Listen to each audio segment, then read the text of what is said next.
Okay, Craig, so let's talk about multifamily properties, multi-unit dwellings. What do you find the advantages or the disadvantages are of owning or investing in those types of properties? Okay, yeah, so I mean, right off the bat, I mean, I don't have any personal experience owning 30-unit buildings or anything like that. I mean, it's a personal goal of mine at some point, but you know, I do have a couple duplexes and a triplex. So, you know, what you'll see in terms of disadvantages, I mean, every once in a while you'll find it's tough to kind of keep all the tenants on the same page, right? So depending on how old your structure is and what kind of soundproofing and things like that you have between units, that can sometimes be an issue. Lifestyle differences. So finding a good mix with similar lifestyles would be you know, one thing that could be tough. As far as obviously financing and insurance, and all, it's a whole nother boat when you start getting into multifamily. Commercial property is typically going to be more money. You know, I believe it's over 5 units. You're going to start paying 30% potentially for a down payment. You know, as opposed to maybe like a duplex, you can still get into principal residence, 1 unit for 5% down. Triplex, I believe, is 10. You know, and this stuff is something a mortgage broker would be more well versed to talk about because they have access to different lenders. And they all have different rules. So when you're looking at them, there's gonna be 40 or 60 lenders. They all have different, you know, guidelines for each package or, you know, thing they offer. So that's a couple disadvantages would just be maybe the ease to get into, a little bit tougher to get into to start. But sometimes it can actually be easier because if they carry themselves and they're cash flowing really well, then you can use that income. Whereas you can't on something you're claiming principal residence and whatnot for the most part. I mean, there are people that can skew the numbers a little bit, but commercial, you can sometimes use that income. So that's a really, really important thing when you're going to get financing. Advantages, and if I could go back, I would probably try and consolidate all the properties I have into one building, because at the end of the day, usually you'll get more cash flow. Like let's say you have 32 units, you know, if 4 go vacant, well, the 28 are still carrying that building and probably still cash flowing a bit depending on where you're at. So at the end of the day, you're not going to get hit with a lot of heavy vacancy issues in terms of, you know, servicing that debt. However, at the end of the day, a vacancy is still a vacancy. So you should still account for that when buying this kind of property. You know, you're usually buying off sophisticated investors, not amateurs. So when they do their numbers or when they give you their statements, it's probably going to include management, it's going to include vacancy, it's going to include maintenance. You know, if you go buy a student rental or just a single family rental, depending on who's selling it, they might not take into consideration vacancy and management when they're putting their valuation to the property, because to them, they do it themselves. But to a sophisticated investor, if you have a few, you know, let's say 40, 50, 60 units, I mean, you're hiring someone to manage those, or you're doing it yourself and it's a full-time job, so somebody's getting paid for it. So, you know, advantages, I would say, obviously, economies of scale. You know, you can keep everything in one spot. You know, you're gonna have one boiler or one furnace or, you know, one skeleton with windows and, you know, one location. So that's a really good advantage. Typically cash flow.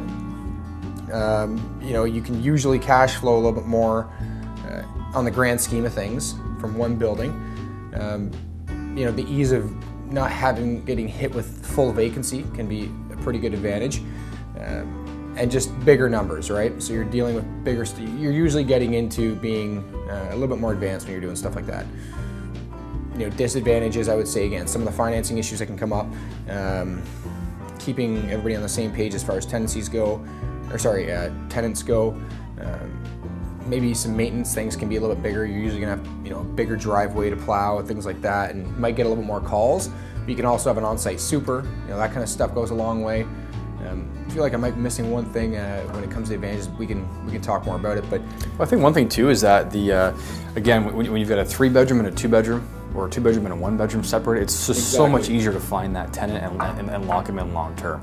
And chances are you can find a multifamily, I think, outside of that student zone in a place like London, for example, in the Woodfield, or in some parts of Old North or Old South that aren't necessarily exactly student pockets. And they've got people who are young professionals. So if you get a nice duplex, they're easier to fill with maybe some higher end tenants that want to stay longer, and you're still going to essentially maybe yield the same or a little bit more, slightly less, but it doesn't matter. You're still an investment. Yeah, well, I got this on my mind too. Two things is, like, usually one of the disadvantages of multifamily would be that, usually you're getting an offer, or your valuation is directly correlated with the income you're bringing in off the property. So a lot of times you will find that somebody might buy a multifamily 20 years ago and they get long-term tenants and they never leave, but they never raise rents because they're good tenants and they pay on time, and to them it doesn't matter. So if you don't raise your rents annually, and this is a very important thing, and I want to stress this, because if you're not raising your rents the minimum, which is not that much money, you're worried you're going to lose tenants. Well, when you go to sell that property, you're not going to get a lot more than what you paid for it, because the income's going to be the same. Now, this all depends on interest rates and how much you're actually going to be able to service, and it goes deeper than that. But very important that if you better raise those rents, because if you have a tenant there for 20 years, that's a long time. And income properties sold based on income, whereas maybe a single family rental, if you have a beautiful single family rental, you can still resale that to somebody who is going to buy it to live there potentially. So it's just a different valuation, cost to build, comparative market analysis. There really is no way to sell a property. You're going to take into consideration maintenance and all this stuff, but all that's going to come down to the numbers. If it's bringing in $100,000 in cash flow a year, well, that's net. That's a big chunk of money. If it's bringing in 50, they're going to be valued two different ways. It's based off income, cap rates, that kind of stuff. And it gets very, very deep because every area is different. But that's very important. So with the disadvantage or advantage, however you look at it, advantage of, say, like a single family rental is you might get more appreciation per year. But unless you're raising rents and keeping that building up, you're really not going to appreciate it at all, because the income's not going anywhere. You got to take care of that income.